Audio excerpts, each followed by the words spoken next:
Hello, Paul here from Elevated Signals. Here today chatting about the lot traceability in the new software. If you'd like to learn more, please reach out to sales@elevatedsignals.com.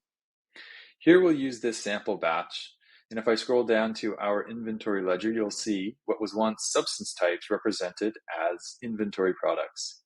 Each has its own table, and in some cases we see multiple rows representing multiple bulk bags or containers, bins, or packaging runs. Each can be dropped down and you can see the additions and reductions of where inventory has resulted from. In each inventory product, there's the unitization, so grams or kilograms. We also see eaches for bulk pre-rolls, primary packaged products, flour bottles, and then down below even cases with the SKU represented of where the distribution is going to end up going. We also track, to this effect, non-cannabis items now, like excise stamps or other inputs into processing activities, all having their own lot traceability, packaging materials, papers, etc.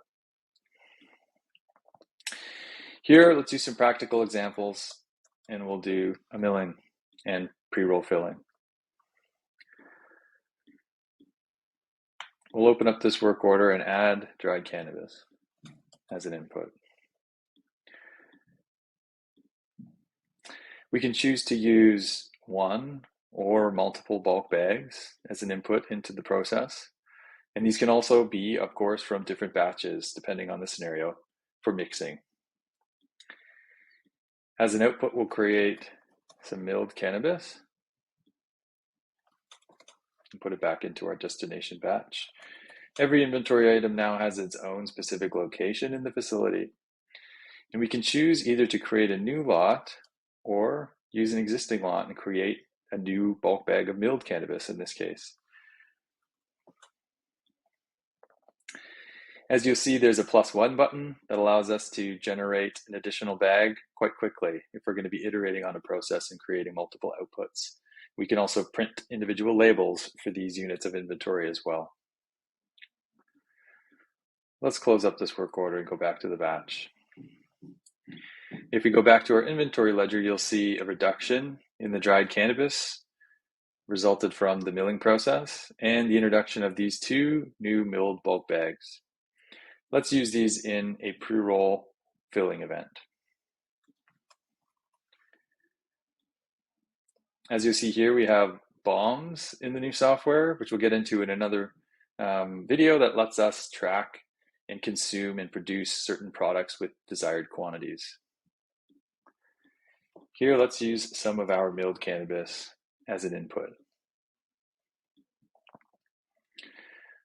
We'll choose specific multiple inputs to add, and we'll also include in this instance some of our non-cannabis items, like our papers that we're going to use to create our bulk pre-rolls.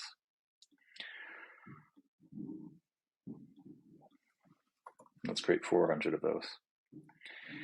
As an output, we'll make our bulk pre-roll product. 400 of those in secure storage. Oops, excuse me. We'll put those back into our sample batch and put those back into secure storage.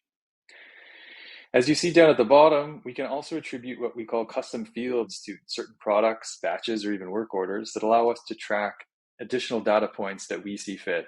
As examples here, things like THC content in the product and or package dates to track aging and essentially eliminate the Excel sheets that you might be managing outside of Elevated Signals and bringing all of that data and information directly within the software. So we'll create some pre-rolls, close up this work order, and go back to our batch. And as you can see, the inventory ledger represents some more pre-rolls.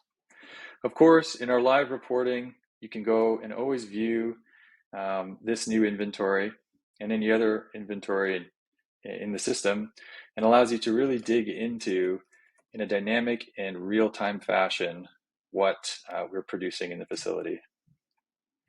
So you can see that inventory item here. We can always search very granularly. So visibility, depth, and lots of control.